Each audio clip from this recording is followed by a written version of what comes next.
నమస్కారము. ఈరోజు మనం చిన్నపిల్లల నీతి కథలలో రామకృష్ణుడి తెలివి అనే కథ గురించి విందాం.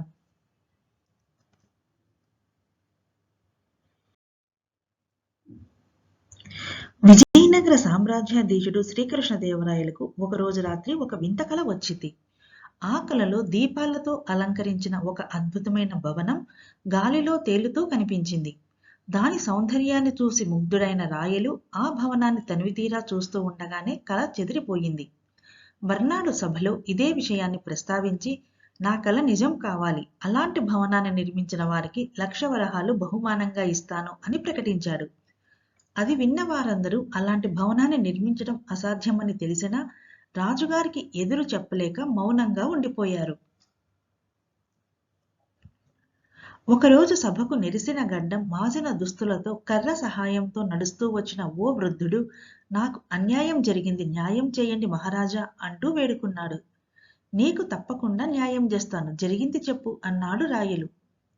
నా దగ్గరున్న 100 బంగారు నాణాలను ఒకరు దొంగలించారు, వాటిని తిరిగి నాకు ఇప్పించండి అని అన్నాడు. ఎవరు దొంగలించారో చెబితే దోషిని తప్పకుండా శిక్షిస్తాను అంటూ అభయమిచ్చాడు కృష్ణదేవరాయలు.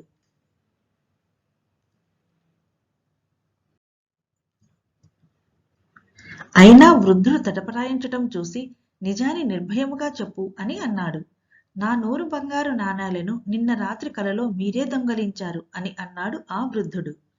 ఆ మాటలకు రాజుగారికి ఎక్కడలేని కోపం వచ్చి, ఏమిటి ప్రేలాపన, కలలో జరిగింది నిజమనుకుంటే ఎలా అంటూ గద్దించాడు.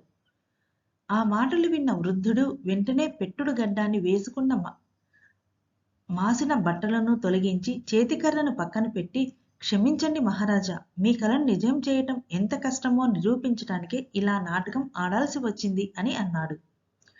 తన పొరపాటును తెలియచేయటానికి వృద్ధుడి వేషధారణలో వచ్చింది తెనాలి రామకృష్ణుడేనని గ్రహించిన రాయలు అతడి తెలివితేటలను ఎంతగానో పొగిడాడు.